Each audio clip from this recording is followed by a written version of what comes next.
Şirin balamın ziyaretine toplaşan, herkesin ziyaretini Allah kabul etsin deyirəm. Başta dərd ortaklarım olan şəhid anaları, şəhid ataları, hamıdan Allah razı olsun. Məktəb rəhbərliyi, nəzarlarımız, dindarlarımız, qonaqlarımız, çok sağ olun hər biriniz. Oğuz rayonun şəhid ortak anaları, ataları, Kövdəmir, Ağsu'dan gelen qonaqları, hər birinizdən Allah razı olsun, teşekkür ederim size. Bugünkü gün mənim yanımdasınız. Var olun. Allah bütün şəhidlərimizə rəhmət eləsin. Başta şəhid balam olmaqla. Bəli, bugün balamın 5-ci il dönümüdür. Biz bura Ağaşirin toy mərasimindən yavuşmuşuq.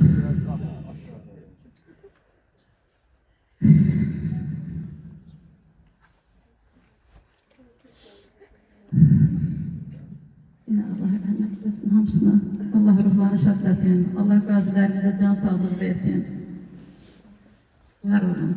Siz de sağ olun mehman kardeşim. Həmişə bizim yanındasınız. Tərana xanım da, siz de, dindarlarımız da. Allah razı olsun hər birinizdən. Yazarlarımız da. Məktəb, Ağaşirin okuduğum məktəb kollektivi de. Var olun.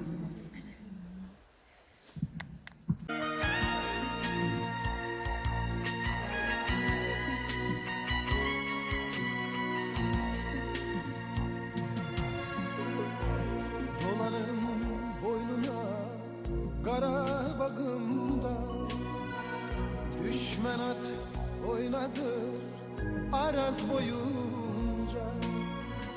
Kalbim kan ağlayır bu genç yaşımda.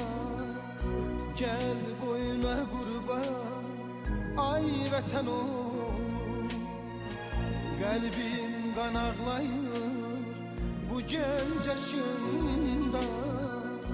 Gel boyuna kurban ay vatan ol.